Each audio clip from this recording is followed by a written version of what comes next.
بسم اللہ الرحمن الرحیم۔ السلام علیکم۔ غامدی صاحب کے ساتھ ہفتہ وار سوال و جواب کی براہ راست نشست کو لے کر ایک بار پھر ڈیلیس امریکہ غامدی سینٹر سے حاضر خدمت ہے۔ آغاز کرتے ہیں آپ سے بہت شکریہ آپ کے وقت کا، دعوت دین اور اس کا طریقہ کار۔ سلسلہ گفتگو جاری ہے، سلسلے کی آج ہم 14ویں نشست شروع کرنے جا رہے ہیں۔ ہم سے کل گفتگو یہاں تک پہنچی تھی کہ آپ نے بتایا کہ کس طرح خود آپ کا ذہن اور فکر ایک سفر سے گزر کر اس جگہ پر پہنچی کہ اب ایک ادارہ بنانا چاہیے اور اجتماعی سطح پہ جو کوشش کاوش آپ کے پیش نظر ہے اس کو بروئے کار لے کر آئیں۔ وہیں سے اس سلسلہ کلام کو میں جوڑ کر شروع کرتا ہوں۔ یہ بتائیے گا، آپ نے کہا ادارہ بناتے ہیں، عام آدمی شاید اس فرق کو سمجھ نہیں سکتا، پہلے اس کو واضح کریں کہ ادارہ بنانا اور کوئی جماعت بنانا، اس میں کیا کوئی جوہری فرق ہے یا دونوں ایک ہی چیز ہے؟ اس میں زمین و آسمان کا فرق ہے۔ ہم جو تدبیر بھی اختیار کریں گے وہ کام کے لحاظ سے ہوگی، حالات کے لحاظ سے ہوگی۔ یہ بات تو میں نے واضح کر دی تھی کہ دین میں نہ کوئی ادارہ بنانے کا حکم دیا گیا ہے، نہ کوئی جماعت بنانے کا حکم دیا گیا ہے۔ دین میں تو ایک کام کرنے کے لیے کہا گیا ہے۔ وہ کام ہم نے بہت کچھ بحث و گفتگو کے بعد متعین کر لیا۔ یعنی وہ کام کیا ہے؟ اللہ کے کچھ بندے اپنی زندگی اس کے لیے وقف کریں کہ وہ دین کے سچے عالم بنیں، دین کی بصیرت پیدا کریں، دین میں تفقہ پیدا کریں اور پھر اپنی قوم کو خبردار کریں۔ تو قرآن مجید نے کام متعین کر دیا، کام کے لیے جو اصولی رہنمائی ہے وہ بھی دے دی، لیکن حالات کے لحاظ سے کیا تدبیر اختیار کی جائے گی اس کو لوگوں پر چھوڑ دیا، اور یہی ہمارے دین کا طریقہ ہے۔ تدبیر علم و عقل کی روشنی میں طے کی جاتی ہے۔ تو میں نے یہ عرض کیا تھا کہ اس میں کام دیکھا جائے گا، یعنی ایک عالم کو کیا کام کرنا ہے، اسے لوگوں تک اللہ کی کتاب کا علم پہنچانا ہے، ان کی تعلیم تربیت کا بندوبست کرنا ہے اگر اس کو اللہ توفیق دے، دین میں تحقیق اور دین کے مختلف مباحث کو سمجھنے کے لیے جدوجہد کرنی ہے۔ اس کے بنیادی کام اگر آپ غور کریں تو یہ تین ہی ہیں، یعنی یا وہ لوگوں تک اپنی بات پہنچائے گا، اسے آپ دعوت و اصلاح کہہ لیجئے، یا لوگوں کی تعلیم و تربیت کی خدمت انجام دے گا، اور یا علم و تحقیق کی سرگرمیاں ہوں گی، تصنیفات ہو رہی ہیں، چیزوں کو سمجھا جا رہا ہے، کسی چیز کی شرح لکھی جا رہی ہے۔ یہی ہمارے ہاں پچھلی 12-13 صدیوں میں علم کی تاریخ ہے، سب علماء یہی کام کرتے رہے ہیں۔ تو ہمارا کام کیا ہے پہلے اس کو متعین کر لیں۔ وہ کام یہ ہے، تین ہی کام ہیں بنیادی طور پر۔ ان تینوں کاموں کے لیے کوئی ادارہ بنانا ضروری نہیں ہے۔ میں نے عرض کر دیا تھا اس سے پہلے بہت سے علماء ہیں جو اپنی انفرادی حیثیت میں یہ کام کرتے رہے ہیں، یعنی وہ کسی درخت کے نیچے بیٹھ کے شروع کر دیتے تھے، کسی مسجد پہ بیٹھ کے شروع کر دیتے تھے، اپنے گھر سے ابتدا کر دیتے تھے، لوگ ان کے پاس آ جاتے تھے، سفر کرتے تھے، مختلف جگہوں پر چلے جاتے تھے اور اپنی دعوت پیش کرتے رہتے تھے۔ تو ایک انفرادی طور پر اس کام کو کرنے کا طریقہ ہے، وہ تو ہمیشہ سے رہا ہے۔ موجودہ زمانے میں نے آپ سے عرض کیا تھا کہ ضروریات ایسی ہو گئی ہیں کہ اس میں نئے ذرائع وجود میں آ گئے ہیں۔ پہلے کوئی کتاب اگر لکھی جائے گی تو کیا کریں گے، زیادہ سے زیادہ اس کی کچھ نقول تیار کر لیں گے۔ اب نشر و اشاعت کے نئے ذرائع پیدا ہو گئے ہیں، یعنی جس وقت ہم نے اس کام کی ابتدا کی تھی اس وقت تو ذرائع ابھی بڑے محدود تھے، آج کے زمانے میں تو اب گنوائے نہیں جا سکتے جتنے پیدا ہو گئے ہیں۔ ان کے لیے وسائل کی ضرورتیں بھی پہلے زمانے سے بہت مختلف ہو گئی ہیں۔ آپ کا حلقہ بہت بڑھ گیا ہے، یعنی وہ لوگ جو آپ کی بات سن سکتے ہیں۔ اب تو صورتحال یہ ہے کہ ہم یہاں بیٹھے ہوئے ہیں اور پوری دنیا کو اپنی بات سنا سکتے ہیں۔ تو یہ تبدیلیاں ہیں جن کو سامنے رکھ کر یہ ضرورت محسوس ہوتی ہے کہ اس کو ایک ادارے کے طور پر کیا جائے۔ میں نے اس کی مثال بھی دی تھی کہ ایک زمانے میں لوگ اپنے طالب علموں کو پڑھا دیتے تھے، وہ ان کے پاس آتے پڑھ لیتے، لیکن پھر مدرسے بنے، پھر کالج بنے، پھر یونیورسٹیاں بنیں۔ تو جب آپ کالج یونیورسٹی بناتے ہیں، اس وقت دنیا میں سینکڑوں کی تعداد میں کالج ہوں گے، یونیورسٹیاں ہوں گی، مدارس ہوں گے، ہمارے ملکوں میں بھی ہوں گے، مغربی ملکوں میں بھی بنے ہوئے ہیں۔ ان کے لیے کیا طریقہ اختیار کیا گیا ہے؟ یہی کیا گیا نا کہ ایک ادارے کا نظم قائم کر دیا گیا ہے۔ کوئی جماعت تو نہیں بنائی گئی اس کے لیے۔ خود ہمارے ہاں دیوبند بنا اسی طریقے سے، ندوہ بنا اسی طریقے سے۔ اس وقت بہت سے مدرسے پاکستان میں ہیں، ہندوستان میں ہیں، دوسرے ممالک میں ہیں، اسی طریقے سے ہیں۔ پرائیویٹ سیکٹر میں یونیورسٹیاں بنائی جاتی ہیں، کالج بنائے جاتے ہیں، بہت سے اسکولوں کی بڑی بڑی چینز ہیں وہ سب اسی طریقے سے بنتی ہیں، یعنی چند لوگ جمع ہو جاتے ہیں، وہ اپنی قوتوں کو ایک جگہ اکٹھا کرتے ہیں اور اس کے بعد لوگوں کے لیے اعتماد کی ایک صورت پیدا کر دیتے ہیں تاکہ وہ بھی اپنے وسائل اس میں لگا سکیں، اور اس طرح ایک ادارہ بنا کر کام کی قوت بڑھا دی جاتی ہے۔ تو پہلے تو یہ بنیادی چیز سمجھ لیجئے کہ ادارہ بنانا کوئی شرعی ضرورت نہیں ہے، کوئی دینی ضرورت نہیں ہے، یہ تدبیر کا مسئلہ ہے۔ دوسرے یہ کہ اس کا تعلق زمانے اور حالات اور ضروریات سے ہے۔ آپ کس طرح کا ادارہ بنائیں گے اس کا تعلق اس چیز سے ہے کہ کام کی نوعیت کیا ہے۔ تو اگر علم و تحقیق کی کوئی خدمت انجام دینی ہے، اگر آپ نے تعلیم و تربیت کا اہتمام کرنا ہے، اگر آپ نے دین کی نشر و اشاعت کے لیے کوئی صحیح کرنی ہے، تو زیادہ سے زیادہ یہی ضرورت ہے کہ چند لوگ 10 20 15 وہ جمع ہو کر اپنی قوت ایک جگہ مجتمع کر کے ایک نظم بنا لیں اور یہ خدمت انجام دیں۔ میں نے عرض کیا تھا کہ اس خدمت میں بھی جو قرآن مجید کی ہدایت ان کو آمادہ کرتی ہے وہ نصرت کی ہدایت ہے، یعنی اللہ کے دین کے لیے ایک کام کرنے نکلے ہم، اس میں لوگ مدد کریں تو وہ مدد کرنے کے لیے آگے بڑھاتے ہیں۔ کچھ لوگ ذمہ داریاں اٹھا لیتے ہیں، کچھ اپنی اپنی جگہ بیٹھ کر ان سے تعاون کرتے رہتے ہیں۔ اس کو آپ ہر محلے میں بننے والی مسجد پر قیاس کیجیے، یعنی مسلمانوں کو اللہ تعالیٰ نے نماز پڑھنے کا حکم دیا ہے، نماز پڑھنے کے لیے ایک معبد وہ بناتے ہیں، اللہ کے پیغمبروں نے بھی بنائے۔ آپ چاہیں تو ایک چبوترے پر 2 صفیں بچھائیں تو معبد بن گیا، یعنی کوئی تکلف نہیں ہے جس کا دین نے پابند کیا ہے، لیکن اپنی سہولتوں کے لیے اور اپنی ضرورتوں کے لیے لوگ بڑی بڑی مسجدیں بناتے ہیں۔ کیسے بنائی جاتی ہیں؟ کوئی بادشاہ سلامت بنا دیں گے، حکمران بنا دیں گے، یا لوگ جمع ہو کے 2 4 5 ایک انجمن بنا لیتے ہیں، ایک ادارہ بنا لیتے ہیں اور ایک مسجد بنا لیتے ہیں۔ تو یہ ضرورت ہے جس کے تحت یہ کیا جاتا ہے۔ آپ نے فرمایا جماعت، تو جماعتیں تو 3 ہی مقاصد کے لیے بنائی جا سکتی ہیں اور بنانی چاہیے اگر بنانی ہوں۔ طلب حقوق کے لیے، یعنی کوئی ایک کمیونٹی ہے، کوئی ایک شعبہ ہے جس میں کچھ لوگ کام کرتے ہیں، کوئی پیشہ ہے جس سے لوگ متعلق ہیں، ان کو اپنے حقوق کی حفاظت کے لیے بعض اوقات جمع ہو کر اپنی قوت دکھانی ہوتی ہے، جس سے ٹریڈ یونینز بنتی ہیں، اساتذہ کی بھی بن جاتی ہیں، مزدوروں کی بھی بن جاتی ہیں۔ تو طلب حقوق کے لیے، کیونکہ آپ کو قوت کا اظہار کرنا ہوتا ہے، ایک ضرورت پیدا ہوئی نا، اس کے لیے آپ ایک یونین بنا لیتے ہیں، ایک تنظیم بنا لیتے ہیں، ایک جماعت بنا لیتے ہیں۔ دوسری کیا چیز ہے؟ لشکر کشی کے لیے، یعنی اس دنیا میں چونکہ اقتدار کی کشمکش ہمیشہ رہی ہے، وہ لوگ جن کو اللہ تعالیٰ یہ صلاحیت دیتا ہے کہ وہ حوصلہ مندی کے ساتھ اپنے آپ کو اقتدار کے لیے پیش کریں، تو اس طرح کے لوگ پرانے زمانے میں تو لشکر کشی کرتے تھے، ایک جتھا بنا کے حملہ آور ہو جاتے تھے۔ پھر پانی پت کے میدان میں فیصلہ ہو جاتا تھا کہ کس کا جتھا زیادہ مضبوط ہے، تو جو زیادہ مضبوط ہوتا تھا وہ اپنی حکومت قائم کر لیتا تھا۔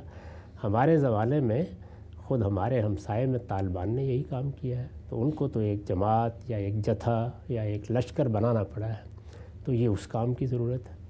تیسرے یہ کہ جہاں جمہوری روایات ہیں وہاں سیاسی جماعتیں بنائی جاتی ہیں، تو جماعت تو ہمیشہ ان مقاصد کے لیے بنتی ہے، یعنی طلب حقوق کے لیے، لشکر کشی کے لیے، سیاسی اقتدار کے حصول کے لیے، ورنہ علمی کام کے لیے یا دعوت کے لیے یا تبلیغ کے لیے یا دین کی تحقیق کے لیے کوئی جماعت بنانے کی کیا ضرورت ہے؟ یعنی یہ تو ان کا کوئی باہمی تعلق ہی واضح نہیں ہوتا۔ ان کاموں کے لیے یا آپ تنہا جدوجہد کریں گے، یا کوئی شخصی نوعیت کا نظم بنا لیں گے، اور یا کوئی باقاعدہ ادارہ بنا لیں گے۔ یہ تینوں چیزیں بھی تدبیر سے متعلق ہیں، کوئی چیز لازم نہیں کی گئی۔ تو جماعت آخر ایک عالم کیوں بنائے گا؟ وجہ کیا ہے؟ یعنی طلب حقوق مسئلہ ہے، یعنی علماء کے حقوق پامال ہو رہے ہیں، اس کے لیے کوئی جمعیت علماء بننی چاہیے۔ کوئی لشکر کشی کرنی ہے، افغانستان پر یا اسلام آباد پر حملہ کرنا ہے تو اس کے لیے بنا لیں، اور اگر کوئی سیاسی جدوجہد کرنی ہے تو اس کے لیے بنا لیں۔ تو اس وجہ سے دنیا بھر میں ٹریڈ یونین کے طور پر لوگوں کو منظم کیا جاتا ہے۔ آپ جانتے ہیں اس کے حقوق مانے گئے ہیں۔ اس میں کیا چیز ہے؟ وہ یہ ہے کہ ایک جگہ مزدور کام کرتے ہیں یا کچھ لوگ کوئی خدمت انجام دیتے ہیں یا ان کا کوئی خاص پیشہ ہے، ان کے حقوق سوسائٹی میں پامال ہو رہے ہیں، تو وہ اپنی اس قوت کو جمع کرتے ہیں تاکہ ایک طرح کا پریشر پیدا کر سکیں اور اس کے نتیجے میں وہ اپنے حقوق حاصل کر لیتے ہیں۔ خود یہ ٹریڈ یونینز ہیں جن سے اصل میں بڑی بڑی تحریکوں کی ابتدا ہوئی ہے۔ ہمارے ملک میں بھی اب تو کم و بیش لگتا ہے کہ ختم ہی ہو گئی ہیں، لیکن رہی ہیں ہمیشہ سے۔ تو یہی معاملہ لشکر کشی کا ہے، جہاں جہاں کرنے کی ضرورت پیش آ جائے وہاں پر کوئی جتھائی بنے گا تو لشکر کشی ممکن ہوگی، یا پھر سیاسی جماعتیں ہیں۔ جماعت یا تنظیم اس کا علماء کے کام سے سرے سے کوئی تعلق ہی نہیں ہے، کیوں بنائی جائے؟ ٹھیک ہے، نقطہ آپ نے بڑی خوبی سے واضح کیا۔ اچھا، اس میں ایک اور اہم پہلو ہے، میں چاہتا ہوں اس پہ بھی آپ سے استفادہ کروں۔ یہ بتائیے گا، کسی ایک مقصد کے لیے، کسی ایک مذہبی بڑے عالم مفکر کے ذہن میں ایک دین کی تعبیر تھی، مثلا اس نے ایک جماعت بنانے کا فیصلہ کیا، وہ انقلاب برپا کرنا چاہتی ہے۔ میں صرف ایک زاویے کے تدبیر کے احکام سے پوچھ رہا ہوں آپ سے۔ اہل علم بھی ظاہری بات ہے اس سے وابستہ ہوں گے، تو اب اگر آپ اہل علم کو کسی جماعت کے دھارے میں لائیں گے تو علم، تحقیق، خرد افروزی، یہ بصیرت کو کشادہ کرنا، یہ تو آزادی، فریڈم، لبرٹی چاہتا ہے، لیکن جماعتوں کے اندر تو تنظیم، نظم و ضبط، اس طرح کی چیزیں ہوتی ہیں، تو اہل علم کبھی بھی تحقیق کا کام کسی جماعت میں عملاً کر بھی نہیں سکتے۔ میں نے تو بتا دیا کہ نہ اس کی ضرورت ہے، نہ وہ ان مقاصد کے ساتھ کوئی ہم آہنگی پیدا کر سکتے ہیں، نہ جماعتوں کے اندر وہ فضا پیدا کی جا سکتی ہے۔ وہ تو قوت حاصل کرنے کا ذریعہ ہوتی ہیں یا اپنے حقوق منوانے کا۔ اس میں وہ آزادی کہاں سے آئے گی؟ کام کرنے کے مواقع کہاں سے پیدا ہوں گے؟ اہل علم کے لیے یونیورسٹیاں ہوتی ہیں، اکیڈمیاں بنائی جاتی ہیں، ادارے منظم کیے جاتے ہیں تاکہ ان کو سہولتیں باہم پہنچائی جائیں، ان کو فیسیلیٹیٹ کیا جائے۔ وہاں یہ ضرورت ہوتی ہے۔ کتنے لوگ ہیں جو بڑے اچھے نوجوان ہیں، وہ چاہتے ہیں وہ علم کی کوئی خدمت کریں، ان کو آخر کوئی یونیورسٹی، کوئی ادارہ ملازمت دے گا، ان کی کفالت کا کوئی بندوبست ہوگا، ان کو کوئی ماحول ملے گا، ان کی لائبریری کی ضرورتیں پوری ہوں گی، وہ تبھی کام کر سکیں گے۔ تو یہ سہولتیں باہم پہنچانا ہوتی ہیں۔ جماعت کیوں، کس لیے؟ میں نے تو عرض کر دی ہے کہ کوئی تعلق ہی اس کام کے ساتھ کسی جماعت یا تنظیم کا قائم نہیں کیا جا سکتا۔ یعنی کرنا کیا ہے؟ اگر سیاست کرنی ہے تو ضرور جماعت بنائیں، بہت اچھی بات ہے۔ طلب حقوق کے لیے کوئی ٹریڈ یونین بنانی ہے تو ضرور بنائیں، کون روکتا ہے اس سے؟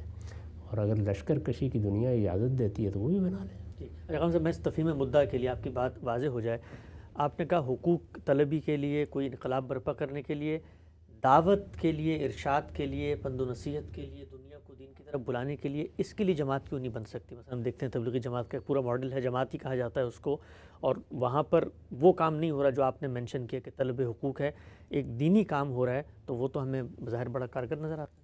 یہ سب ہم گفتگو کر چکے ہیں کہ دینی کام کا کیا مطلب ہے۔ اگر ایک عام آدمی ہے تو اس کو اپنے دائرے میں یہ کام کرنا ہے، یعنی وہ اپنے اعزاء کو، اقربا کو، اپنے دوستوں کو، احباب کو بتائے گا۔ اس کے لیے جماعت کی ضرورت کیوں ہے؟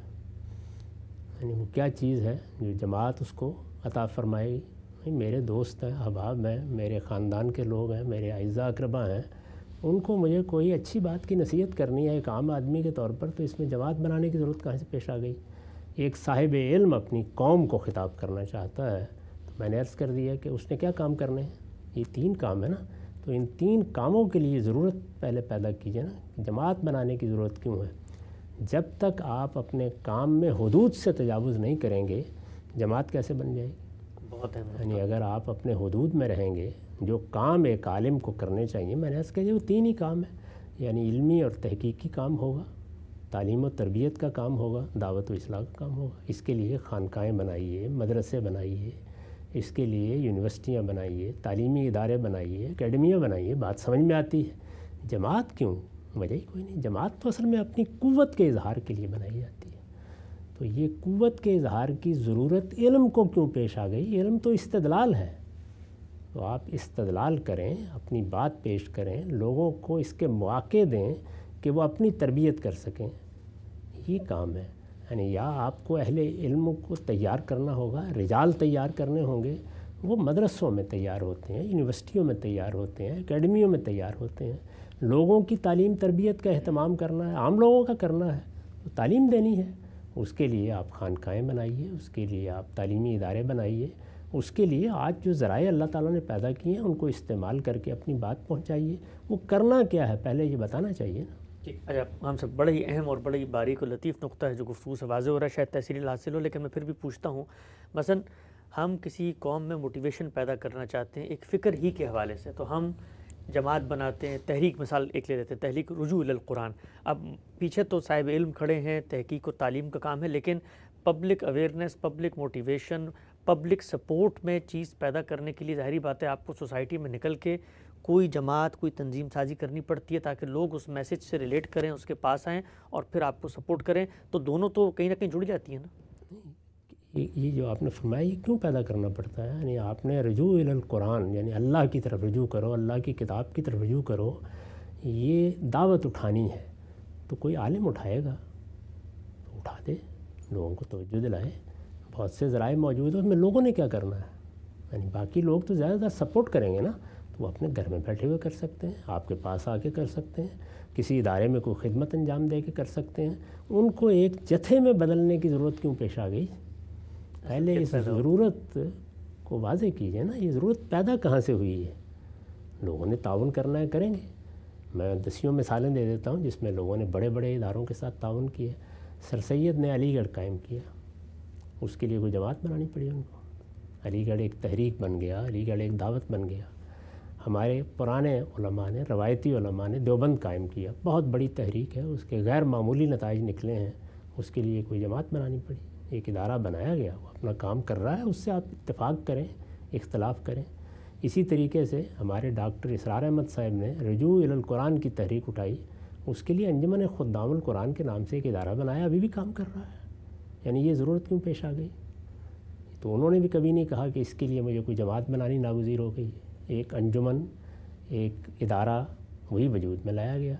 ہمارے ہاں جب تعلیم کی تحریک قیام پاکستان سے پہلے اٹھی اور سر سید کی پیروی میں جگہ جگہ بعض ادارے بنے، تو انجمن حمایت اسلام بنی، اس نے اسلامیہ کالج بنایا اور بہت سے ادارے بنائے.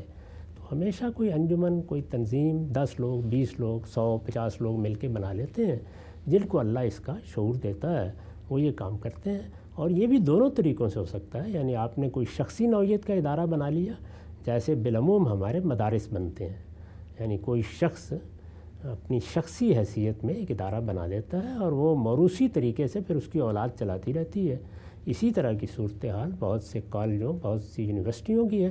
اس وقت ہمارے ملک میں بہت سے تعلیمی ادارے جدید تعلیم کے لیے بنائے گئے ہیں، وہ افراد نے بنائے ہیں، یا یہ ہے کہ ان کی کوئی ایک انجمن بن گئی ہے یا ایک کوئی ادارتی نوعیت کا نظم بن گیا ہے جو اس کا کام چلا رہا ہے. تو جماعت آخر یعنی لوگوں کو مقصد بتائیے نا، کس مقصد کے لیے آپ ان کو ایک جتھا بنانا چاہتے ہیں، وجہ کیا ہے اس کی؟ ایک نقطہ واضح ہوا غام صاحب. ایک آخری نقطہ اس پہلو سے میں جاننا چاہتا ہوں، اگرچہ بڑی تفصیل سے غام صاحب نے اس پہ گفتگو کی، لیکن اس کی طرف اشارہ ہو جائے گا. عام مسلمان اس وقت سوچ رہا ہوگا کہ جی جماعت کی ایک طرح سے نفی ہو رہی ہے ان مقاصد کے لیے جو دین کی دعوت یا تحقیق کے ہیں، تو ہم تو مسلمان سب کے سب اپنے آپ کو کہتے ہیں بھئی ہم اہل سنت والجماعت سے ہیں، تو ہم تو پیدا ہی ایک جماعت کے اندر ہوتے ہیں، تو جماعت تو ہمارے وجود کا لازم و ملزوم حصہ ہے. تو اس کا کیا اہل سنت والجماعت کا وہ مطلب نہیں ہے. اس پر ہم بڑی تفصیل سے گفتگو کر چکے ہیں. ہمارے ہاں جب خوارج کا فتنہ پیدا ہوا، یعنی کچھ لوگ پیدا ہوئے، اور یہ پہلے زمانے میں ہو گئے، سیدنا علی کے زمانے میں ان کے لشکر میں تھے، ان سے الگ ہوئے. یہ ایک سیاسی تحریک تھی. ان لوگوں نے یہ کہا کہ سنت کی ضرورت نہیں ہے، قرآن ہمارے لیے کافی ہے، قرآن اللہ کا حکم ہے. اس وجہ سے باقی لوگوں کو اپنی شناخت ان سے الگ کرنے کے لیے یہ کہنا پڑا کہ ہم تو اہل السنہ ہیں. اسی طرح ان کا ایک دوسرا نقطہ نظر یہ تھا کہ کسی حکومت کی بھی ضرورت نہیں ہے، کسی نظم اجتماعی کی ضرورت نہیں ہے. یعنی لوگ اپنے طریقے پر اپنے اپنے جو بھی سربراہ بنا لیں اور بس دینی ذمہ داریاں ادا کریں. اس کی کیا ضرورت ہے کہ حکومتیں ہوں اور اس کے نتیجے میں یہ 4-5 سال کی خانہ جنگی ہمیں دیکھنی پڑ گئی ہے. تو یہ لوگ بنیادی طور پر انارکسٹ تھے، اسی لیے ان کو خوارج بھی کہا گیا. ان کے مقابلے میں الجماعت کا لفظ بولا گیا. یہ اردو کا جماعت نہیں ہے، یہ عربی زبان کا ہے. اس کا مطلب ہے نظم اجتماعی. یعنی مسلمان سیاسی نظم کو ضروری سمجھتے ہیں. جہاں کہیں بھی مسلمان ہوں ان کو چاہیے کہ ان کا ایک سیاسی نظم وجود میں آئے اور وہ اس کے ساتھ وابستہ رہیں. تو یہ مطلب تھا اس کا. وہ کوئی جماعت نہیں تھی اس طرح جس طرح کہ اب پارٹیاں بنتی ہیں یا جماعت بنتی ہے. ہم مسلمان اللہ کی جماعت ہے. خود اللہ تعالیٰ نے اس کو حزب اللہ کہا ہے، اللہ کی جماعت. یہ ہماری وہ حیثیت ہے جو مذہبی لحاظ سے خود اللہ تعالیٰ نے مقرر کر دی ہے. تو محمد الرسول اللہ صلی اللہ علیہ وسلم کی امت بن گئی. بس اس میں کیوں تفریق پیدا کروں اور آپ کیوں تفریق پیدا کریں؟ کوئی مقصد ہو، کوئی وجہ ہو، بتائیے وہ کیا ہے. جن لوگوں نے اس طرح کی کوئی جماعتیں تنظیمیں موجودہ دور میں بنائی ہیں، آپ اندر اتر کے دیکھ لیں، ان کے مقاصد سیاسی تھے۔ ٹھیک ہے، نقطہ آپ نے بڑی خوبی سے واضح فرمایا، بڑی تفصیل سے ہم نے اس پہ گفتگو بھی کی۔ غام سینٹر کے پیج پہ عقائد سیریز میں آپ سن سکتے ہیں اہل سنت الجماعت کی حقیقت کیا ہے۔ ہم سب آج کی نشست کا آخری سوال، آپ نے فیصلہ کیا ادارہ بنانا ہے، اور بنانے کے بعد ایک ادارہ وجود پذیر ہوا، اس کا نام آپ نے تجویز کیا المورد۔ یہ لفظ عام طور پہ جب لوگ سنتے ہیں تو پروناؤنس بھی صحیح طریقے سے نہیں کر سکتے، اس کا مطلب کیا ہے؟ اور یہ ہر چیز میں بالکل نادر و منفرد ہی نام آپ لے کر آتے ہیں، وہ سادہ سا نام اس کا رکھ لیتے ہیں۔ اب تبدیل کر رہے ہیں پیاس بجانے کی جگہ۔ اچھا، تو اس میں معنویت تو ہے، لیکن آپ کی بات صحیح ہے کہ عام لوگوں کو اس کا تلفظ کرنے میں دقت پیش آتی ہے، اور چونکہ ہم نے طے کر رکھا ہوا ہے کہ اگر کوئی انگریزی زبان کا لفظ ہے تو ضرور تحقیق کر کے بولیں گے، اردو بیچاری کیا بھاؤ بکتی ہے، تو اس کو جو آدمی جس طرح چاہتا ہے بول دیتا ہے، ورنہ تو 2 منٹ میں تحقیق ہو جاتی ہے کہ لفظ کا مطلب کیا ہے، کیسے بولنا ہے۔ ذرا انگریزی زبان کا کوئی لفظ غلط تلفظ کے ساتھ بول کے دکھائیے مجھے، کیوں نہیں بولتے؟ شرم آتی ہے، بولتے ہیں لوگ مذاق اڑائیں گے۔ اس میں شرم نہیں آتی، بلکہ اس کو صحیح بولنے کے نتیجے میں شرم آتی ہے۔ پھر نقطہ آپ نے واضح فرمایا، غامدی صاحب نے ادارہ بنایا المورد، اس کا نام رکھا، ادارے کے ویژن، مشن، اہداف، آبجیکٹو، غرض و مقاصد کیا ہیں، ایک ایک نقطے کو تفصیل زیر بحث لائیں گے۔ وقت یہاں پہ ختم ہوتا ہے، دوبارہ حاضر خدمت ہوں گے، اب تک آپ کو بہت شکریہ۔